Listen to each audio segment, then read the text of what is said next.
problems and the pains of our society. One of the difficulties of this society or every individual, and that comes in handy, that as to why Allah subhanahu wa ta'ala is testing us. Two reasons, right? One, so that He is making us understand our own value. Second, so that we understand others. And that's why when you look in the history, some of these events that happened, why they happened. Battle of Khandaq, you've heard it many times. Amr ibn Abdul is standing against Islam and calling upon Islam. بڑھ بڑھ کے آواز دے رہا ہے اور تانے دے رہا ہے, لیکن کسی نے ہمت نہیں اٹھا کے نہیں کہ جائے عمرو ابن عبد ود کا سامنا کر سکے. بعض اوقات سوچیے کہ تاریخ میں یہ واقعات ہوئے تو کیوں ہوئے. خیبر کیوں 40 دن تک فتح نہیں ہوا؟ کیوں نہیں پہلے ہی دن رسول اللہ نے امیر المومنین کے ہاتھ میں پرچم دے دیا؟ 39 دن تک انتظار کس لیے کیا؟ کیوں انتظار کر رہے ہیں کہ عمرو بن عبد ود اسلام کو دشنام اور گالی دیتا رہا ہے؟ بھیجنے والے کو پہلی فرصت میں کیا نہیں پڑھنے دو اسلام کے اوپر یہ بات. اس سے پتا چلے گا کہ کون کتنے پانی میں ہے. اسلام کو للکارا جا رہا ہے, مصیبت ہے, لیکن اس سے آپ کو پتا چلے گا کون کتنے پانی میں ہے. یہ جو سب نعرہ لگا رہے ہیں قربت کا, دیکھتے ہیں ان میں کتنا جگر ہے.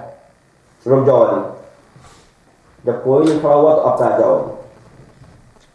39 دن تک وہ جاتے خیبر فتح نہیں ہو کے دے رہا.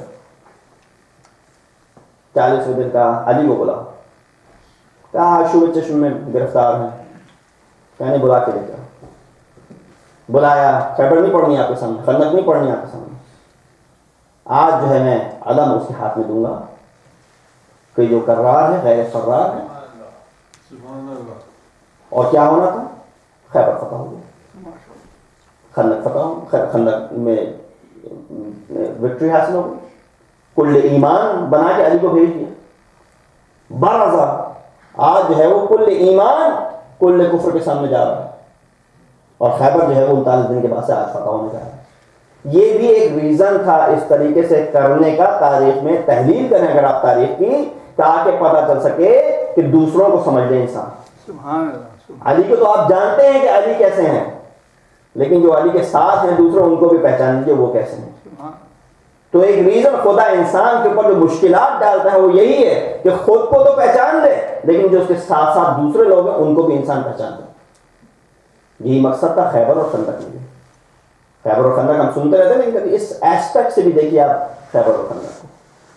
بہرحال خدا نے انسان کو مشکلات میں پیدا کیا ہے. لقد خلقنا الانسان فی کبد, مشکلات میں. لیکن کل جس طریقے سے مسائب کے سامنے آپ کے سامنے بیان کیے تھے, انسان ان مشکلات کے باوجود جب ان کی مشکل کو اپنے سامنے رکھتا ہے تو اپنی مشکلات کو بھول جاتا ہے. اور یہ کربلا ہمارے لیے یقیناً ایک سبق تو ہے ہی, ایک لیسن تو ہے ہی, لیکن اس کے ساتھ ساتھ یہ کربلا ہمارے لیے ہمارے اپنے پینز اور ہمارے اپنی مشکلات کا ایک سب سے بڑا مرحلہ ہے. کل آپ کے سامنے بیان کیا کہ اگر 7 یا 8 محرم کو حضرت علی اکبر کی مصیبت پڑی جا رہی ہے, جوان لال کی مصیبت اگر پڑی جا رہی ہے, تو اس سے بڑھ کے کوئی اور مصیبت نہیں ہو سکتی. لیکن اگر یہ ایک شخص کے سامنے پڑی جائے کہ جس نے ابھی اپنے جوان بیٹے کو دفنایا ہے, تو اس کے لیے سب سے بڑا مرحلہ ہے, سب سے بڑا مرحلہ ہے.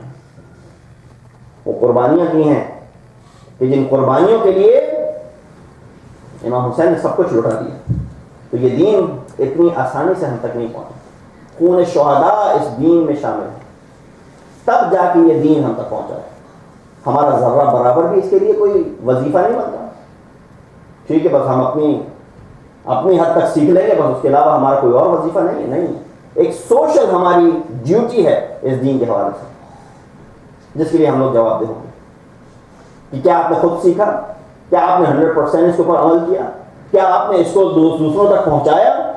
کیا آپ نے اس کا دفاع کیا جہاں کرنے کی ضرورت تھی؟ کیا آپ نے انحرافات اور تحریف کو اس میں داخل ہونے سے روکا؟ نہیں کیا آپ نے، تو آپ نے اپنے وظیفے کے اوپر عمل نہیں کیا۔ وہ وظیفہ جو امام حسین کر رہے ہیں، امام کیوں کھڑے ہو رہے؟ پہلے دن سے امام نے بیان کر دیا کہ میں کیوں کھڑا ہو رہا ہوں۔ کیا ہے وہ خطبہ؟ انی لم اخرج اشرا ولا بطرا ولا مفسدا ولا ظالما انما خرجت لطلب الاصلاح فی امت جدی۔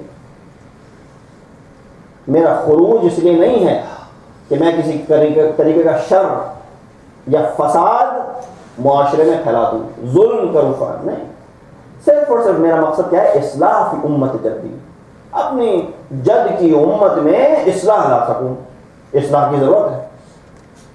وآمر بالمعروف وانہی عن المنکر، امر بالمعروف کر سکوں، نہی عن المنکر کر سکوں، واسیر بسیرت جدی، اور اپنے جد اور اپنے والد کی سیرت کے اوپر عمل کر سکوں۔ یہ دین انحرافات کا شکار ہو چکا ہے۔ لا یبائع مثلی مثلا، امام نے یہ نہیں کہا کہ حسین یزید کی بیعت نہیں کرے گا، کہا مجھ جیسا اس جیسے کی بیعت نہیں کر سکتا، یعنی تا قیامت جو بھی مجھ جیسا ہے وہ یزید جیسے کی بیعت نہیں کرے گا۔ امام نے واضح طور سے کہہ دیا لا یبقى فی الاسلام الا اسمہ ولا یبقى فی القرآن الا رسمہ۔ اسلام کا نام باقی بچے گا، سوائے نام کے کچھ اور باقی نہیں بچے گا۔ قرآن کی یہ سطروں کے علاوہ کچھ اور باقی نہیں بچے گا۔ وعلی الاسلام السلام، عربی میں السلام اور والسلام دو چیزیں ہیں۔ جب آپ آتے ہیں تو آپ کہتے ہیں السلام، جب آپ جاتے ہیں تو آپ کہتے ہیں والسلام۔ امام نے کہا علی الاسلام والسلام، اسلام کا خدا حافظ۔ اذ قد بلیت الامت براع مثل یزید، جب امت کے اوپر یزید جیسا حکمران آ جائے تو اس اسلام کا خدا حافظ۔ ادھر امام کھڑے ہو رہے ہیں، یہ وظیفہ ہے، اور یہ وظیفہ ہم تک منتقل کر رہے ہیں۔ بہت مشکلات امام نے جھیلی ہیں۔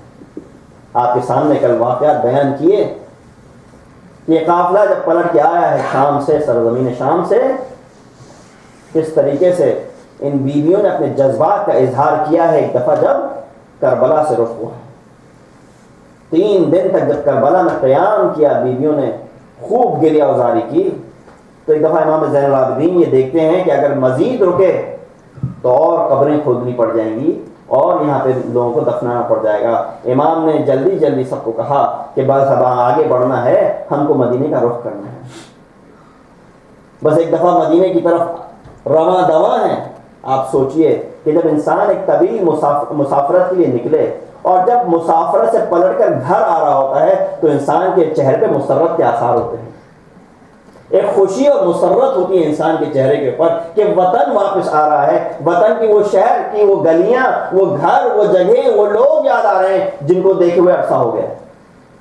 لیکن یہ ایک عجیب قافلہ ہے کہ جو گھر کی طرف پلٹ کے آ رہا ہے تو گریہ وزاری اور بلند ہوتی جا رہی ہے۔ ایک دفعہ امام پہنچتے ہیں مدینے کے باہر، امام نے پڑاؤ کیا، بشیر بن حزم سے امام نے جو کہ پاسبان تھا اس قافلے کے ساتھ، کہا ہے بشیر تم اور تمہارے والد اور تمہارے جد شان میں، ہماری شان میں اشعار کہتے تھے، کیا تم میں بھی اشعار کا ذوق پایا جاتا ہے؟ کہا مولا بالکل پایا جاتا ہے۔ کہا جاؤ ذرا کچھ اشعار پڑھو اور لوگوں کو آمادہ کر دو اور آگاہ کر دو کہ یہ قافلہ جو کربلا کی جانب گیا تھا واپس پلٹ کے واپس آ گیا ہے۔ بشیر کہتے ہیں کہ میں ایک دفعہ مدینے میں داخل ہوا، گھوڑا دوڑا کر میں مسجد النبی پہنچا، وہاں پہ پہنچتے ہی میں نے اعلان شروع کیا، یہ اشعار پڑھنا شروع کیے کہ اے یثرب کے لوگوں، اب یہ مدینہ رہنے کے قابل نہ رہا۔ ارے نبی کا نواسا کربلا کے دشت میدان میں شہید کر دیا گیا۔ بس ایک دفعہ یہ سننا تھا، بشیر کہتے ہیں کہ میرے منہ سے یہ الفاظ ادا ہوئے تھے، کچھ لوگ باور نہ کر سکے، کچھ کو یقین نہ آتا تھا، لیکن جن کو یقین آ گیا انہوں نے کہا اے بشیر کیا کہہ رہے ہو؟ کہا ہاں میں سچ کہہ رہا ہوں، اور امام زین العابدین ان بیویوں کے ساتھ پلٹ کر آ گئے ہیں اور مدینے کے باہر پڑاؤ کیا ہے۔ کہا میرا یہ کہنا تھا، کسی نے میری طرف نگاہ نہ کی۔ ایک دفعہ سب جس حالت میں تھے مدینے کے باہر کی طرف بھاگ پڑے، مدینے کے باہر کی طرف بھاگ پڑتے ہیں، چل پڑتے ہیں۔ میں بھی اپنے گھوڑے کو دوڑا کر پہنچتا ہوں تو کیا دیکھا، جو جس حالت میں تھا اس طریقے سے پہنچا، خواتین بے پردہ وہاں پہنچ گئیں، مرد جس حالت میں تھے وہاں پہنچے۔ محمد حنفیہ ایک دفعہ قریب آتے ہیں امام زین العابدین کے پاس، یہ 23 سال کا جوان ہے لیکن نہیں پہچانتے، کہتے ہیں میرا بھتیجا سجاد کہاں ہے؟ کہا میں ہوں۔ 23 سال کا یہ جوان ایک قافلے کے ساتھ گیا تھا اور کچھ ہی عرصے میں بڑھاپا آ گیا، لیکن امام زین العابدین نے بیٹھ کے وہاں خطبہ دیا، اپنی مصیبتوں سے لوگوں کو آگاہ کیا۔ ارے ہم اپنے ساتھ علی اکبر لے گئے تھے، ارے ہمارے ساتھ قاسم بھی گیا تھا، ارے ہمارے ساتھ اور محمد بھی تھے، لیکن کوئی نہ بچا۔ اکبر کے گلے پہ برچھی چلی، ارے علی اصغر ننا ششمہ اس کو بھی شہید کر دیا۔ اجرکم اللہ، خدا کو کسی غم میں نہ رلائے سوائے غم آل محمد کے، بس یہ غم و آلام کا سلسلہ تھا، یہ مسائل تھے جو امام نے پڑھے، جو سنتا تھا گریا کرتا تھا۔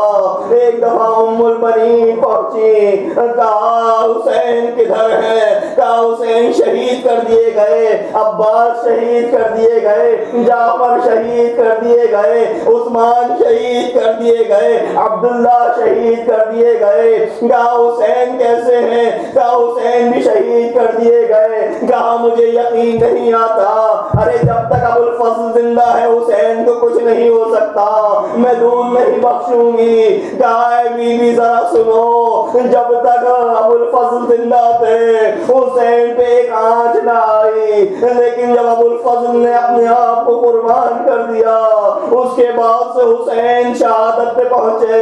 ایک دفعہ لوگوں نے ام البنین کو ام البنین کہہ کے پکارا تو کہا اب ام البنین نہ کہو، ارے وہ بنین ہی نہ لڑے کہ جن کی وجہ سے میں ام البنین تھی۔ ایک دفعہ زینب اور ام کلثوم اپنے جد کی قبر پہ آتی ہیں، گریہ وزاری بلند کرتی ہیں۔ ارے بیٹیاں ہر بات ہر ایک کو نہیں بتاتی، کچھ ایسی باتیں ہوتی ہیں کہ جو صرف ماں اور بیٹی کے درمیان ہوتی ہے۔ زینب آئی ہوں گی، مادر گرامی کی قبر کے اوپر آگے بین کیے ہوں گے، اے اماں جان میری پشت پہ نیل کے نشان ہے، ارے میں کس کو دکھاؤں؟ بس زینب نے اپنے گھر میں داخل ہوئی ہوں گی، ایک دفعہ ان چھوٹے چھوٹے ننھے ننھے بستروں پہ نگاہ پڑی ہوگی، ارے وہ اون محمد جن پہ زینب نے ایک آنسو نہ بھرایا، لیکن ابھی جب گھر آئی ہے اپنے بھائی پہ گریہ وزاری کر چکی تو ننھے بستروں کو دیکھ کے ممتا جاگی ہوگی۔ ہائے ارے محمد لعنت اللہ القوم الظالمین وسيعلم الذين ظلموا أي منقلب ينقلبون۔ بارے اللہ ہمارے اس بات قبول فرما، ہم گناہگار ہیں، ہمارے گناہوں سے رضا فرما، ہمیں اہل بیت علیہ السلام کے نقش قدم چلنے کی توفیق عطا فرما، ہمیں ان کی تعلیمات پر عمل کرنے کی توفیق عطا فرما، ہمارے امام کے ظہور میں تعجیل فرما، ہمیں ان کے عوام انسان میں شمار کر۔ ایک دفعہ سورہ فاتحہ تلاوت فرما کے جملہ مومنین مومنات کی مرحومین کے روح کے ساتھ بسم اللہ الرحمن الرحیم الحمد للہ رب العالمین الرحمن الرحیم مالک یوم الدین ایاک نعبد و ایاک نستعین اهدنا الصراط المستقیم صراط الذین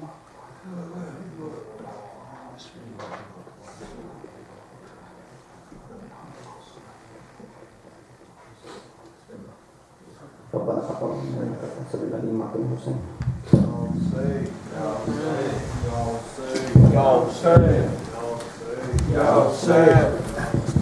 Y'all say.